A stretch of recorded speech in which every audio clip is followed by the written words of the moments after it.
রাতের অন্ধকারের সঙ্গে পাল্লা দিয়ে বাড়ছে দাবানলের তীব্রতা। লেলিহান অগ্নিশিখায় পুড়ে ছাই হচ্ছে একরের পর একর জমি। মঙ্গলবার যুক্তরাষ্ট্রের দক্ষিণ ক্যালিফোর্নিয়ার মালিবু শহরে এভাবেই ছড়িয়ে পড়ে দাবানলের ভয়াবহতা। স্থানীয় কর্তৃপক্ষ বলছে, সোমবার প্রথমবারের মতো আগুন লক্ষ্য করা যায়। পরদিন সকাল থেকে বাড়তে থাকে দাবানলের তীব্রতা। এ পর্যন্ত পুড়ে গেছে প্রায় 2000 একর জমি। আগুন নেভাতে রাত দিন কাজ করছেন ফায়ার সার্ভিসের কর্মীরা। হেলিকপ্টার থেকে ছিটানো হচ্ছে পানি, তবে কিছুতেই নিয়ন্ত্রণে আসছে না দাবানল।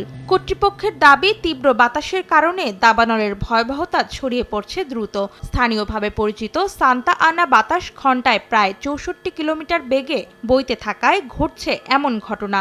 সোমবার রাত থেকেই বিদ্যুৎ বিচ্ছিন্ন হয়ে পড়ে ওই অঞ্চল। এতে ভোগান্তিতে পড়েন বাসিন্দারা। আগুন ছড়িয়ে পড়ার আগেই মালিবু অঞ্চলের প্রায় 10,000 বাসিন্দাকে নিরাপদ আশ্রয়ে সরে যাওয়ার নির্দেশ দিয়েছে স্থানীয় প্রশাসন।